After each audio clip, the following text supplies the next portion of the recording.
গাজায় নৃশংস বর্বরতার মধ্যেই যুক্তরাষ্ট্র সফরে ইসরায়েলের প্রধানমন্ত্রী বেনিয়ামিন নেতানিয়াহু। তার সফরের প্রতিবাদে স্থানীয় সময়ে বুধবার ওয়াশিংটন ডিসির রাজপথে নামেন হাজার হাজার মানুষ।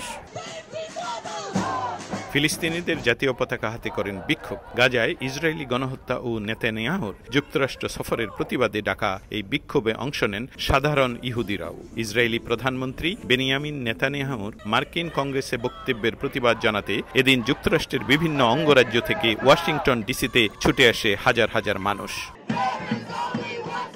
অবিলম্বে গাজায় গণহত্যা বন্ধের দাবি জানান তারা। নিরীহ ফিলিস্তিনিদের উপর ইসরায়েলি আগ্রাসন বন্ধ না হলে আগামীতে আরও কঠোর কর্মসূচির হুঁশিয়ারি দেন বিক্ষোভকারীরা।